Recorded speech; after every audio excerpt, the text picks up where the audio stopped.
샬롬, 오늘의 말씀지기 최은지 간사입니다. 오늘도 말씀 앞에 나온 여러분을 축복합니다. 매일 큐티 묵상을 통해 말씀을 듣기만 하는 것이 아니라 삶의 변화로 열매 맺는 여러분이 되길 소망합니다.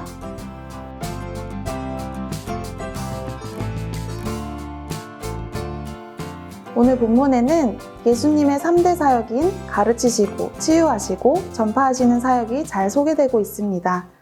예수님께서 고향 나사렛에서 배척당하신 후 가버나움으로 내려오시며 오늘 말씀이 시작됩니다. 가버나움은 나훔의 마을이라는 뜻을 가지고 있고 갈릴리의 서부간에 위치한 곳입니다. 예수님은 공생의 초기에 이곳을 근거지로 삼아 사역을 시작하셨습니다. 그렇기 때문에 가버나움은 많은 이적과 병 고치심을 행하시고 가르침을 베푸셨던 곳입니다. 세리 마태를 제자로 부르신 곳이기도 합니다. 이 가버나움에서의 가르침에 대한 사람들의 반응은 나사렛 사람들과는 달랐습니다. 사람들은 예수님의 가르침에 놀라고 말씀에 권위가 있다고 이야기합니다. 그때 회당에 더러운 귀신 들린 사람이 나사렛 예수여, 우리가 당신과 무슨 상관이 있나이까? 우리를 멸하러 왔나이까? 나는 당신이 누구인 줄 아노니 하나님의 거룩한 자니이다 라며 소리를 지릅니다. 이 귀신은 예수님에 대해 잘 알고 있었어요. 귀신은 예수님이 성령으로 충만한 거룩한 분이고 하나님의 아들임을 알고 고백했지만 예수님은 그를 칭찬하지 않으시고 침묵하게 하시고 쫓아버리십니다.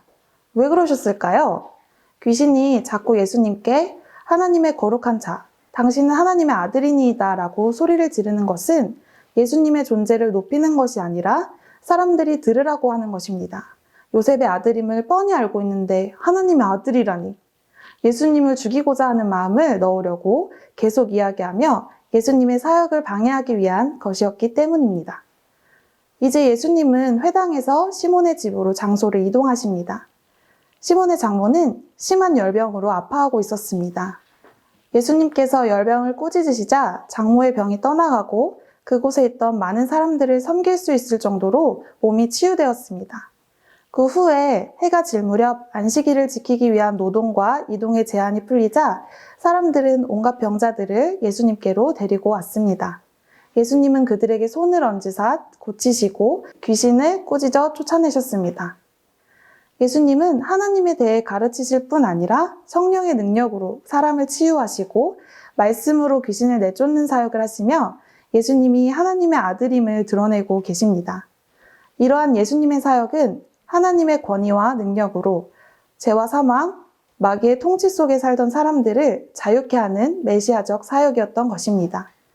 이것은 예수님의 사역이 마귀의 지배에서 우리를 해방시킬 뿐 아니라 육체의 모든 괴로움, 고통에서 우리를 고치시고 새롭게 할 것을 나타냅니다.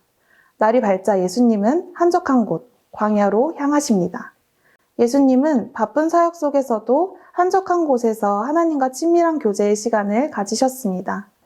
때마침 가르침과 치유에 굶주린 무리가 예수님에게 자기들과 함께할 것을 부탁하지만 예수님은 하나님의 부름에 따라 다른 동네에서도 복음을 전해야 할 것을 말씀하십니다. 예수님은 자신의 사명에 대한 분명한 인식과 누가 자신을 보내셨는지에 대한 명확한 정체성으로 사람들의 요구에 휘둘리지 않고 묵묵히 이 땅에서 자신의 길을 걸어가고 계십니다. 여러분, 바쁘게 살아가는 각자의 삶이지만 주변을 돌아보며 위로와 도움이 필요한 자들에게 손 내밀고 복음을 전하는 하루를 보내는 건 어떨까요? 우리를 부르신 곳에서 예수님의 제자로 세상의 빛과 소금의 역할을 감당하는 우리가 되길 소망합니다.